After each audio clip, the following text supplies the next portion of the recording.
Nuevamente, mi nombre es Alfonso Orán Vizcarra. Estamos sirviendo en la iglesia Dios de Esperanza en Los Pocitos, municipio de Ameca. No sé si conocen por allá, igual si alguna vez por allá andan, son bienvenidos. Es un placer estar aquí. El pastor Raúl me extendió la invitación y pues gracias a Dios que nos permite estar aquí reunidos. Gracias también por conocer nuevos hermanos en Cristo. Unos de aquí, otros de lejos, pero gracias al Señor porque nos ha traído hasta aquí. Y hermanos, voy a pedirle que me acompañen a la palabra de Dios. Vamos a tener tiempo de mensaje.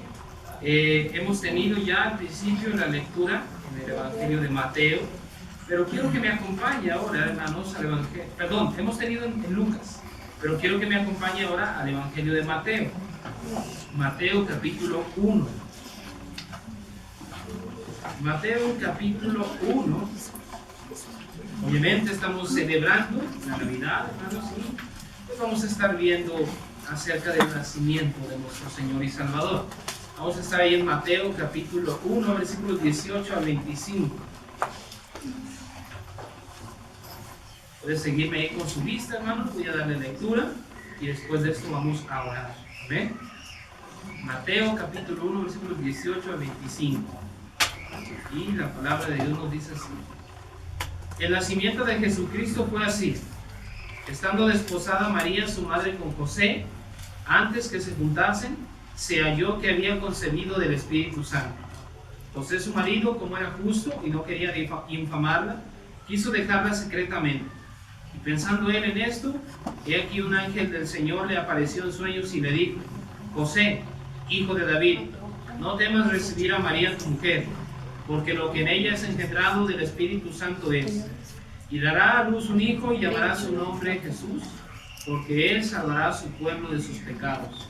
Todo esto aconteció para que se cumpliese lo dicho por el Señor por medio del profeta, cuando dijo: he aquí una virgen concebirá y dará a luz un hijo, y llamará su nombre Emmanuel, que traducido es Dios con nosotros. Y despertando José del sueño, hizo como el ángel del Señor le había mandado, y recibió a su mujer, pero no la conoció hasta que dio a luz a su hijo primogénito y le puso por nombre Jesús. Vamos a orar, hermanos. Les pido que incline su rostro y vamos a ir al Señor en oración. Padre, gracias damos por esta tarde que has provisto este lugar, tiempo, Señor, para estar reunidos. Señor, doy gracias por conocer esta congregación. Gracias que nos has traído con bien en nuestro hogar, Señor. Y ahora pedimos por el tiempo especial que hemos de tener en el estudio de tu santa y bendita palabra. Padre, gracias damos porque podemos hacerlo de una manera libre, porque podemos gozarnos también de estar celebrando el tiempo de tu nacimiento. Señor y Salvador, damos gracias porque ha sido demasiado bueno para nosotros. Yo creo que todos podemos estar de acuerdo en esto, en esta semana que ha terminado. Has provisto para cada necesidad que hemos tenido y te agradecemos por ello. Señor, alabamos tu nombre también. Pedimos, siempre deseamos que la gloria y la honra sean para ti. Y pedimos por tu guía y dirección, que sea tu Espíritu Santo quien nos ministre, quien nos dirija y que nos edifique en esta tarde. Usa pues este tiempo para hablar a nuestros corazones y que nuestros corazones sean una buena tierra, una tierra fértil, donde tu semilla plantada del fruto. Y pido, Señor, que también me uses a mí, que pueda hablar lo correcto, solamente lo que pueda ayudar y ser bendición para mis hermanos. Y nuevamente, Señor, gracias por el privilegio y el honor de permitirme estar siguiendo y compartiendo de tu bendita palabra. En el nombre de Cristo Jesús oramos. Amén. Amén. Bien, hermanos, vamos a estar viendo entonces este pasaje muy conocido. Hoy no quería hablar, hermanos, tanto acerca de algo, pues, ahora sí que teológico profundo, hermanos. Vamos a estar viendo, quiero compartir, hermanos, con ustedes acerca de esa primera Navidad. Ese día, pues, que nació nuestro Señor y Salvador. Y mire, usted puede estudiar, puede leer la Biblia, puede pensar, y es maravilloso y sorprendente ver cómo el nacimiento de nuestro Señor Jesucristo, hermano, no fue un plan de último minuto. No fue como de repente a veces nosotros planeamos una cosa y no nos sale bien, y de repente de última hora decimos, no, pues hay que cambiar, armamos un plan y a ver cómo nos sale. El nacimiento de nuestro Señor Jesucristo, hermano, fue un plan bien elaborado, bien trazado, perfectamente trazado por Dios desde el principio. O sea, no fue algo que se le ocurrió de repente a Dios, pues voy a mandar a mi hijo a nacer al mundo. Fue un plan, hermanos, elaborado. Dios, hermanos, su soberana voluntad escogió un pueblo, escogió un lugar y también escogió un tiempo para la entrada al mundo de nuestro Salvador. Él eligió todo, hermano, perfectamente. Y mira, hoy nosotros celebramos Navidad, celebramos este tiempo, hermanos, como ese evento grandioso, obviamente, de la venida, de la entrada al mundo de Jesús. Las familias, es un tiempo, por ejemplo, donde las familias se reúnen. Es un tiempo por muchos esperado a lo largo del año, un tiempo de gozo, un tiempo de alegría, un tiempo inclusive donde hay regalos, donde familias se reúnen, se juntan, hay gozo, más hay paz, abrazos y todo es alegría. La gente se reúne y me recordaba también las palabras de Pastor Raúl.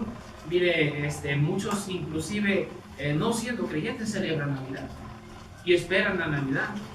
Algunos esperan por los aguinaldos, ¿no? Ya viene el tiempo de aguinaldos, ¿no? Por cosas como esta, ¿no? Pero es un tiempo esperado, un tiempo pues de alegría, de gozo. Pero hoy, como les decía al principio, hermanos, nuestro tema obviamente es el nacimiento del Salvador. Pero vamos a ver, hermanos, cómo fue esa primera Navidad. ¿Qué implicaciones hubo? ¿Cómo sucedió? No todo, o bueno, no todo, sino parte de lo que sucedió en esa primera Navidad. Y como base vamos a tener el versículo famoso en la lectura que hemos tenido, el versículo 21. Mateo capítulo 1, versículo 21. Ese va a ser nuestro versículo que vamos a desarrollar, hermanos. Y en ese versículo 21, entonces vamos a centrarnos para ver el mensaje. Y bien, vamos a tener 3 puntos acerca de este versículo, hermanos. El primero de ellos, vamos a leer la primera frase, primera parte de ese versículo 21. Recuerden que estamos en Mateo capítulo 1, versículo 21. ¿Ven? Y bueno, vamos a ver esa primera frase. La primera frase dice, y dará a luz un hijo. Y dará a luz un hijo. Veamos, hermanos, un poco las implicaciones del nacimiento de Cristo. Hace un momento también escuchaba algo referente a ello. Bueno, ahorita lo voy a decir. Ustedes saben, hermanos, por será y recordarán, el Antiguo Testamento tiene más de 300 profecías acerca del Mesías. Y profecías muy variadas, profecías de todo tipo. Por ejemplo, se habló en su momento, se profetizó acerca del lugar de su nacimiento, del lugar del nacimiento del Mesías, de más o menos cómo sería el Mesías. Se profetizó también acerca de María, ahora sí, que es Isaías, esa profecía muy famosa, Isaías 7:14. Se profetizó inclusive también del ministerio del Mesías, de los padecimientos del Mesías. Ahí Isaías hace una descripción muy detallada acerca de los sufrimientos del Mesías. Pero hermanos, hablando acerca de esta profecía de Isaías 7:14. Esta profecía, hermanos, habla acerca de hecho la cita el evangelista Mateo, el versículo 23 dice que una virgen concebirá y dará a luz un hijo y llamará su nombre Emmanuel, que traducido es Dios con nosotros. Fue citada también por el evangelista Mateo. Pero hermanos, hablando acerca de las implicaciones, que es el punto 1, el punto inicial, hermanos, ¿qué implicó que Cristo, que Jesús, hermano, yo les decía que hace un momento lo escuchaba, el Rey de Reyes, o sea, dejó allá su trono de gloria, hermano, y vino a este mundo? ¿Qué implicaciones tuvo esto, hermano? Que Cristo naciera en esta tierra como un hombre. El Evangelio de Juan, hermanos, nos dice que todas las cosas por Él fueron hechas. Todas las cosas que usted puede ver, inclusive las que no puede ver, fueron creadas por Cristo. En el Evangelio de Juan, capítulo 1. Ahora, si se va a la carta a los Hebreos, capítulo 1, versículos 2 y 3, también ahí nos relata que el escritor, Cristo, estuvo ahí presente, Él hizo el universo y algo más también, por su palabra se sustentan todas las cosas. Y hablemos un poco, hermanos, acerca del poder creativo de Dios en el universo. Y esto es extra bíblico que no se contrapone. Pero hablemos un poco acerca de lo que hay allá afuera, hermanos. En lo particular, a mí me fascina el universo. Me fascina poder mirar el cielo y descubrir, hermanos, todo lo que hay allá. Pero les daré algunos datos solamente para poner en perspectiva esto. Algunos datos. Nuestra tierra, hermanos. Para nosotros, miren, por ejemplo, nosotros vivimos o estamos allá en un ranchito pequeño. No somos más de 1000 personas. O sea, para nosotros venir acá es un mundo de gente. Hay mucha gente en la ciudad, ¿verdad? Pero, nuestra tierra a veces pareciera para alguna persona quizás el mundo es pequeño, para otras personas el mundo es muy grande.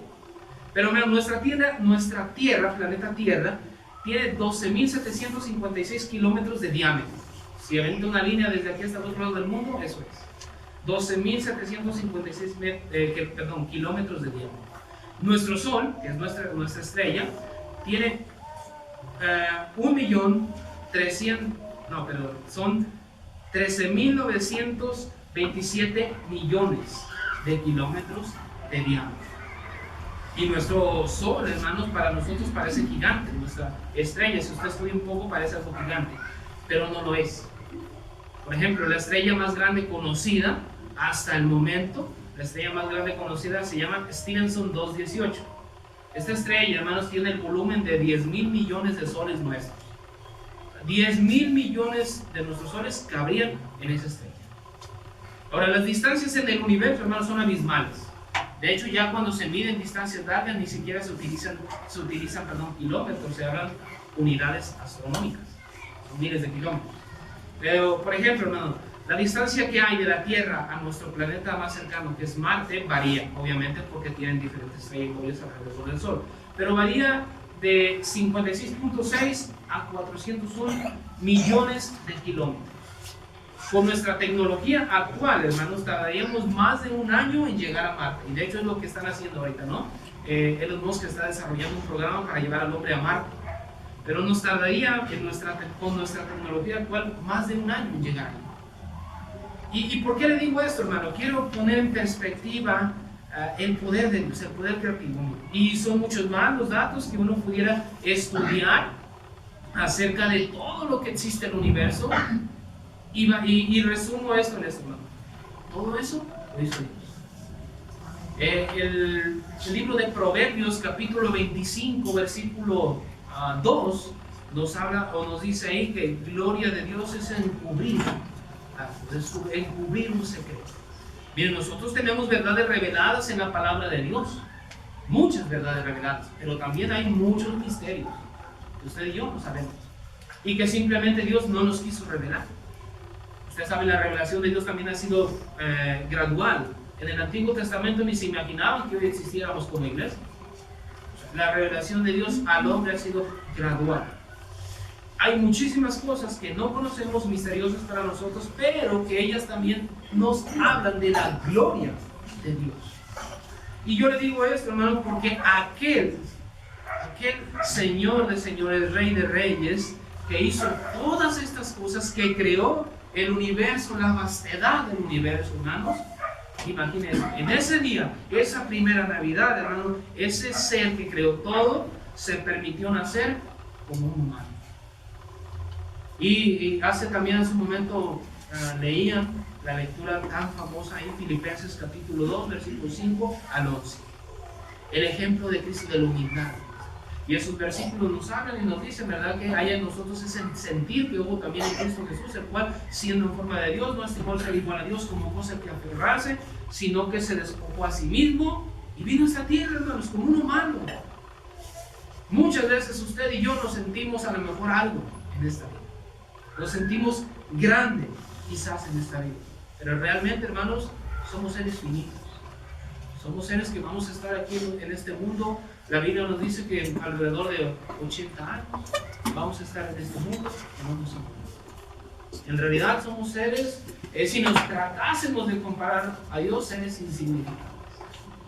Pero ese Dios, nuestro Señor y Salvador Jesucristo, hermanos, que creó todo ese universo, toda la vastedad, hermano, se permitió estar al cuidado de una joven, María. Se permitió, hermanos, nacer como un bebé frágil. Tomarse el cuerpo, hermanos, de un bebé frágil. Se permitió nacer en ese pesebre, hermanos, y estar bajo el cuidado de esta joven. Hermanos, imaginen, comunicarse con gemidos y con lloros. Aquel que creó todo se permitió nacer como ese niño pequeño, como ese ser frágil, como ese bebé al cuidado de esa mujer que ni siquiera tuvieron un lugar, un techo, un cuarto, hermanos, donde nacer. Nació en Cristo. La entrada al mundo de nuestro Señor y Salvador fue de una manera humilde, completamente. Y aquí, hermanos, a nuestro parecer, hermanos, diríamos, pues él merecía nacer en el mejor palacio del mundo, con las mejores comodidades, con lo mejor de lo mejor, pero nació en un pesebre. Entrando al mundo, hermanos, él enseña o lo viene a enseñar. Pero ¿qué implicó entonces, hermano, que Cristo viviera en este mundo? Esa primera Navidad. Piensen en eso, hermano, el ser que creó todo, el creador de todo, se permitió nacer en este mundo. Le pongo una analogía que es débil, quizás no tiene la fuerza como para comparar, hermanos, pero es como a veces usted ve un insecto, hermanos, o un grillo por ahí, lo ve. Yo no sé si alguna vez usted ha pensado, ¿qué estará pensando ese grillo, que está ahí, esa mosca? Y si a usted le dijeran, no, vamos a hacerte pequeño y vas a nacer como una mosca. No, ¿cómo crees? Todo es mi persona y todo lo que soy yo. Limitarme a ese pequeño insecto no es una comparación, como le decía, fuerte, ni hace referencia a todo, hermanos, pero para entender un poco.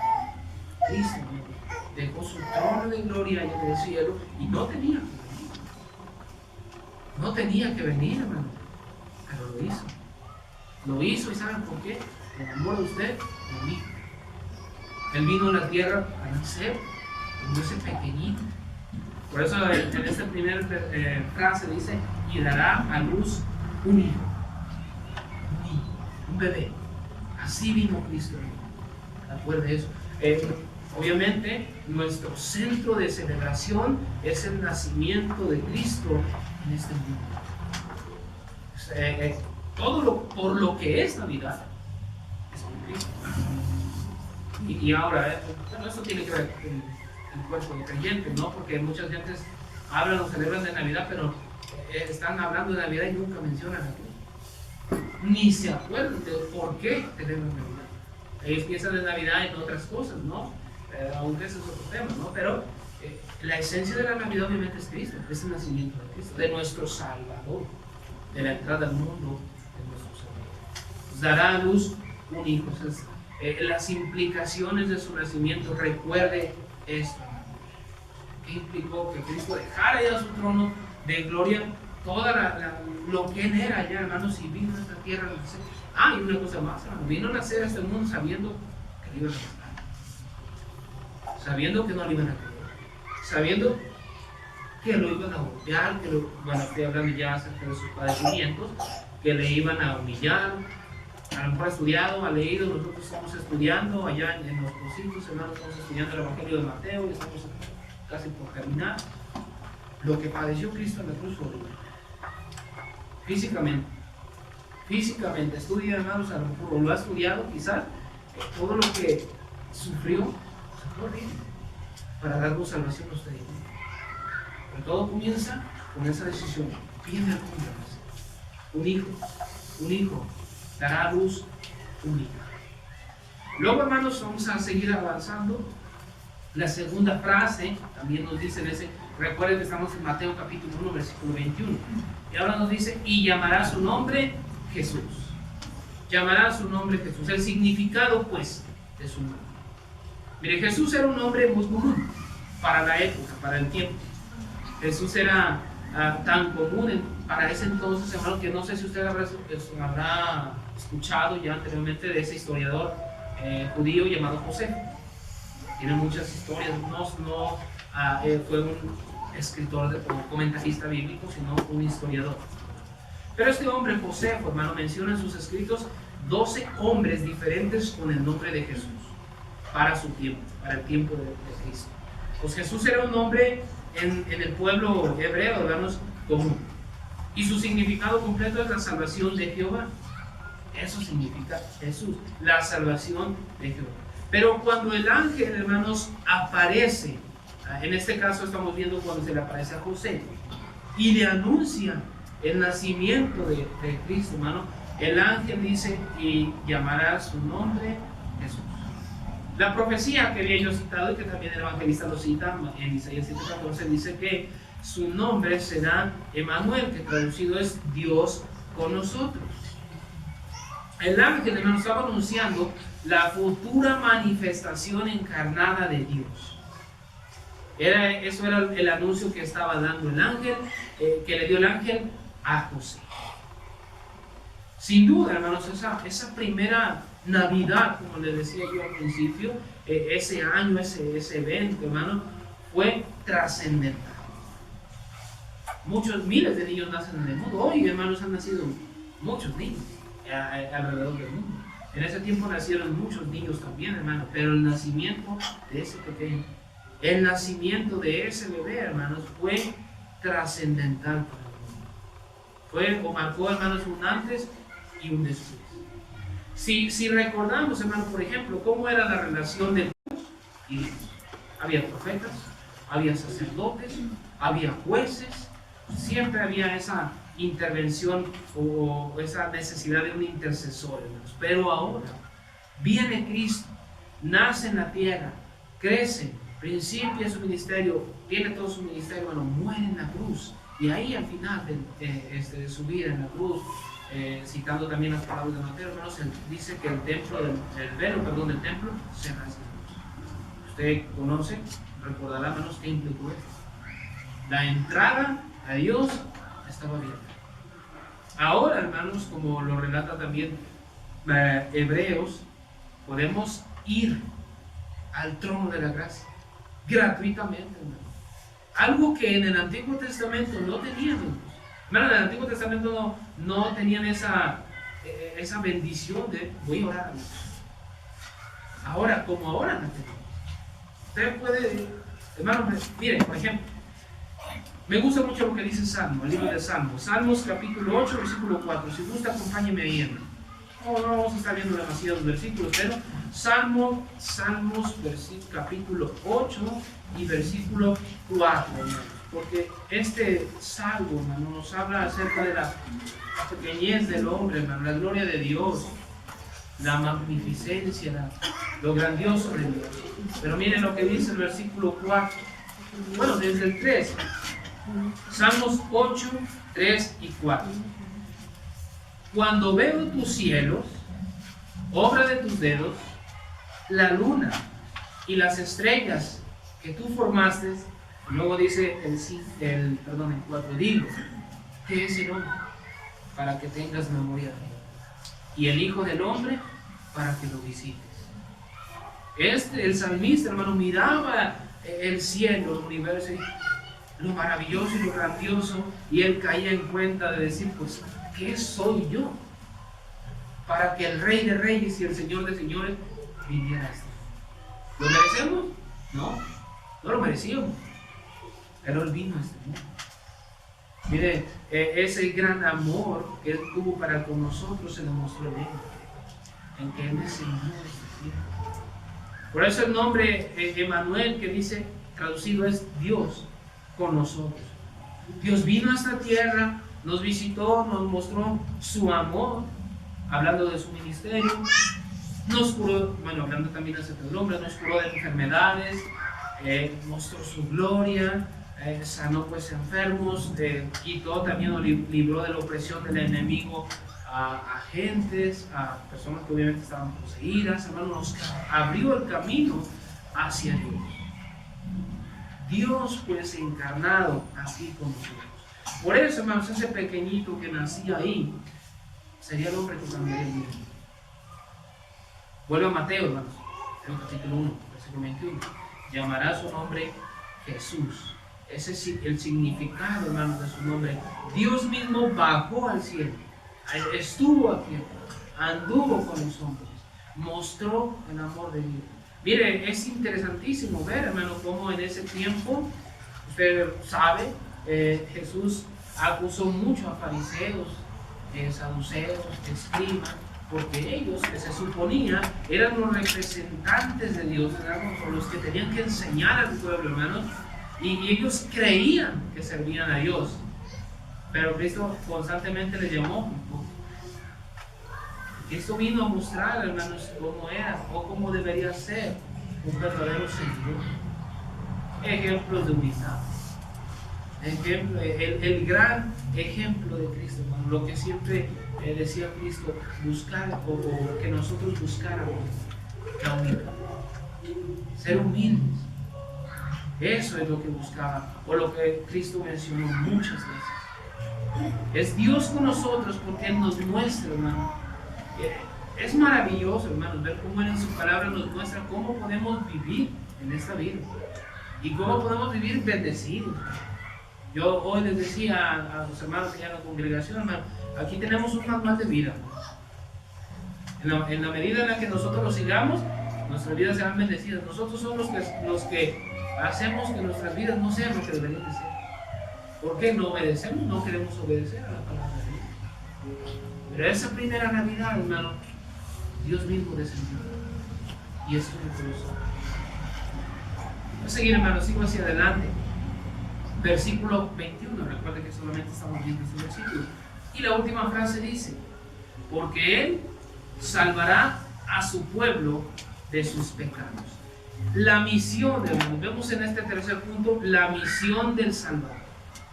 ¿Cuál fue esa misión? Dice esa tercera frase: porque Él salvará a su pueblo. Ese mensajero, hermanos, angelical declaró breve pero elocuentemente, hermanos, la obra del Mesías venidero. Le relata a José cuál era la misión que él tenía en este mundo. ¿Por qué había venido a este mundo, hermanos? Ese niño, tal como, bueno, cuando crece, pero tal como lo relata Lucas, hermano, vino a buscar y salvar lo que se había perdido. Vino para que el hombre, hermano, pudiera restaurar esa relación que se había roto entre él y Dios. Dice Pedro que nosotros éramos como ovejas descarriadas, andábamos errantes. No, yo no sé su vida, usted su historia de su vida, hermano, pero un día Cristo nos encontró. No sé qué estaba haciendo, no sé hacia dónde iba, hermano, pero lo que sí sé es que si usted sabe, hermano, un día Cristo tuvo compasión de usted, le salvó. Y no por algo que usted haya hecho, sino por su amor, por la pura gracia de Él. Le reveló, hermanos, ahí a usted esa obra que Él había hecho y usted fue salvo por su amor. Por eso lo dice aquí, hermano, la misión del Salvador fue: Él salvará a su pueblo de sus pecados. Esta descripción de la obra de Jesús, hermano, nos recuerda, nos puede llevar a recordar algo. Jesús viene a nosotros mientras estamos en pecado. Viene al hombre, hermano, para salvarle, pero viene mientras está en pecado, hermano. Pero su propósito es salvarnos del pecado. Nos salva, hermano, primeramente del castigo del pecado. Nos salva también, hermanos, después del poder del pecado y por último de la presencia del pecado. Pero Él vino a eso. Él vino a buscar y salvar lo que se había perdido. Ahora, en el Antiguo Testamento, hermanos, la salvación de los pecados era un elemento en la esperanza de la mente de quienes vivían en el Antiguo Testamento. Ellos esperaban al Redentor. Ellos sabían de las profecías que había y que habían sido hechas anteriormente de que un día vendría un Redentor. Por ejemplo, Job relata diciendo: yo sé que mi Redentor vive, y aunque Él muriera un día, Él va a salvarme. Él va a salvar. Y esa era la esperanza de todos aquellos santos en el Antiguo Testamento que murieron con esa esperanza. Es decir, un día mi Redentor vendrá, me redimirá y me llevará con el Señor. Y ahora nosotros tenemos la bendición que para nosotros ha sido revelado completamente todo.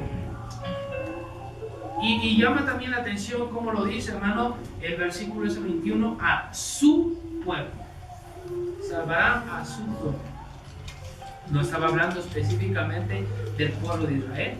No era necesario ya, o no fue necesario nacer de la descendencia de Abraham para ser salvo. Su pueblo, hermanos, tal como el mismo apóstol Pablo lo relata, su iglesia. Nosotros somos su pueblo. Y Él nos amó, hermanos, y Él vino aquí para salvarnos. Él nos dio salvación. Muchos de nosotros estábamos sin esperanza en esta vida, hermanos, pero vuelvo a reiterarlo. Él un día nos encontró, nos dio un motivo para vivir, nos rescató, nos dio un motivo para vivir. Él nos dio una nueva vida. Es maravilloso, hermanos. Como les vuelvo a decir, yo no conozco la historia de cada uno de ustedes, no, pero cada uno de nosotros tenemos una historia propia de cómo Dios nos salvó. Quizás, hermanos, algunos de los que estamos aquí nos salvó de pequeños, de más grandes, de adultos, no sé, pero Él nos salvó por su amor y misericordia. Y lo relata aquí entonces, hermano, Él salvará a su pueblo de sus pecados. Por eso, hermanos, celebramos, es lo que se debería, ¿no? Tratar de celebrar ese tiempo de Navidad como lo que es, por lo que es. Porque vino Cristo a nacer en este mundo con un propósito. ¿Cuál? Salvarte a ti. Hermano, ya terminando, hermanos, como hemos visto y les he hablado, la Navidad ciertamente es esa fecha conmemorativa de gran gozo. Por ejemplo, hoy estamos reunidos aquí porque alguien nos invitó, porque alguien nos dijo: ven, vamos a tener un convivio, vamos a tener un mensaje, vamos a escuchar de la palabra de Dios, vamos a gozarnos por este tiempo, ¿no? Y para eso se preparó todo eso, para que hoy ustedes se sintieran contentos, se sintieran gozosos de recordar por qué estamos aquí, por la venida de Cristo. Recordamos la entrada al mundo de nuestro Señor y Salvador. Y como al principio les decía, Navidad, un tiempo de gozo, un tiempo de festejo, de amor, de alegría, de regalos, hermano. Pero ¿sabía usted que también para algunos es una fecha triste? Por ejemplo, hermano, si se va usted a las estadísticas, el mes de diciembre es el mes donde más personas se suicidan. Hablando acerca de este tema. Porque, como les decía, para muchos estas fechas son tiempos de alegría, de gozo, de vamos a, no sé, decir vamos con mi familia, vamos a visitar a la familia aquí, vamos a visitar a los amigos acá, lo mismo. Pero, hermanos, para algunas personas estas fechas les recuerdan cosas. No sé, quizás tocará el caso de que hay personas solas que viven solas, no tienen quizás con quién celebrar, no tienen a quién visitar o no tienen quien les visite. Por eso también, hermanos, es esa dualidad, ¿no? Que hay personas que para ellas estas fechas son fechas tristes, pero también, hermanos, es una magnífica oportunidad para nosotros que si usted conoce a una persona así, seamos portadores del mensaje de amor y de esperanza para esas personas. O sea, nosotros debemos ser ese instrumento de Dios que puede ir con cierta persona a hablar, compartir el evangelio, hermanos, y que el amor, la esperanza lleguen a esa persona que quizás no esté. Ese también es parte, hermano, de que es la Navidad. Si mira, Dios vino a nosotros, nos salvó. Me gustan mucho las palabras que Jesús le dio en esa parábola o enseñanza, hermanos, que usted, no, la palabra es enseñanza, hermanos, del endemoniado Gadareno. Cuando le saca ahí el demonio, cuando lo libera, esta persona le quería seguir, pero Cristo dijo: no, vete a tu casa, a tu parentela y cuéntales cuán grandes cosas el Señor ha hecho. Y eso es lo mismo para nosotros. Cuéntale a alguien más todas las cosas maravillosas que el Señor ha hecho contigo. Y a lo mejor digas tú: yo ni sé hablar, pues ¿cómo le comparto el evangelio a otros? Simplemente dile lo que el Señor ha hecho contigo. La obra que Dios está haciendo en ti, compártela con alguien más y estarás evangelizando. estarás mostrándole el amor de Dios a otra persona. Porque eso es, hermano. Y como citaba yo el ejemplo, hermanos, hablando de eso, en este mes muchas personas toman esa decisión, se suicidan, hacen cosas así, pero, hermanos, muchas veces uno puede hacer la diferencia llevando el mensaje de salvación, hablándoles a otros. Yo creo que a lo mejor usted conoce esa historia, ¿no? De muchas veces, inclusive algunas veces salen en folletos, ¿no? Esa persona que estaba, ni recuerdo dónde era, hermanos, pero era el tiempo de Navidad también para invierno. Era una iglesia donde se iban a salir a evangelizar, y de repente llegó un día que iban a evangelizar, no iban a salir porque estaba nevando muy fuerte, era un lugar donde nevaba. Pero de repente, hermanos, hay un niño y dice, no, pues hay que salir, es que necesitamos salir a evangelizar. El niño toma unos folletos y sale a la calle, y como le digo, estaba nevando, estaba haciendo mucho frío, pero el niño dijo, bueno, por lo menos vamos a hacer algo. Y ese niño empezó a tocar puertas y repartir folletos. Pero de repente, cuando está en eso, hermano, de repente llega una puerta, toca y no abre. Y el niño vuelve a tocar y no abre. Y ya casi se decide irse, pero decide hacerlo una vez más, toca y le abre a una persona, simplemente le da un folleto y se va. El niño corre porque estaba haciendo frío. Después, hermano, sucede que días después llega a esa congregación una persona de visitante, llega, se sienta en la parte de atrás, escucha el mensaje, todo bien, al final se le acercan, tratan de animar, de dar la bienvenida y cosas así.